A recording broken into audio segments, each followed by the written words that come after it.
ఏపీలో ప్రధాని మోదీ పర్యటన ఏర్పాట్లపై ఇవాళ కేబినెట్ సబ్ కమిటీ భేటీ కానుంది. విజయవాడలోని జలవనరుల శాఖ కార్యాలయంలో ఈ సమావేశం జరగనుంది. అధికారులతో కలిసి మంత్రివర్గ ఉపసంఘం పర్యటన ఏర్పాట్లపై సమీక్షించనుంది. ఇక దీనికి సంబంధించిన కార్యాచరణను బ్రీఫ్ నోట్ రూపంలో అందజేయాలని ఇప్పటికే మంత్రివర్గ ఉపసంఘం అధికారులను ఆదేశించింది.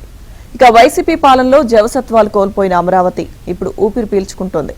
సీఎం చంద్రబాబు సారథ్యంలో రాజధాని నిర్మాణం దిశగా వడివడిగా అడుగులు పడ్డంతో రాజధాని ప్రాంతం ఇప్పుడు సరికొత్త కళతో కళకళ్లాడుతోంది. యావత్ ప్రపంచం ఆశ్చర్యపడేలా అమరావతి నగరాన్ని నిర్మిస్తానన్న సీఎం చంద్రబాబు ఆ దిశగా పక్కా ప్రణాళికతో ముందుకు వెళ్తున్నారు. ప్రధాని మోదీ చేతుల మీదుగా రాజధాని పునర్నిర్మాణ పనుల్ని ప్రారంభించేందుకు సర్వం సిద్ధం చేస్తున్నారు.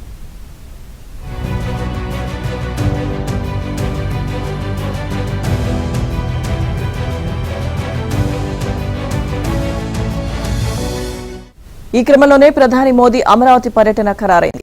మే 2వ తేదీ సాయంత్రం 4 గంటలకు ఆయన రాజధాని పనులను పునః ప్రారంభించనున్నారు. ఈ కార్యక్రమాన్ని వెలగపూడి సచివాలయం వెనుక ఉన్న ఖాళీ స్థలంలో నిర్వహించేందుకు చురుగ్గా ఏర్పాట్లు జరుగుతున్నాయి. ఉమ్మడి గుంటూరు, కృష్ణా, ప్రకాశం, పశ్చిమ గోదావరి జిల్లాల నుంచి సుమారు 5 లక్షల మంది ఈ సభకు హాజరవుతారని అంచనా వేస్తున్నారు. సభా ప్రాంగణానికి చేరుకునేందుకు 9 రహదారులను గుర్తించారు. ఇప్పటికే ప్రధాని పర్యటనకు సంబంధించి అధికారులు, ప్రజాప్రతినిధులతో ముఖ్యమంత్రి చంద్రబాబు సమీక్షించారు.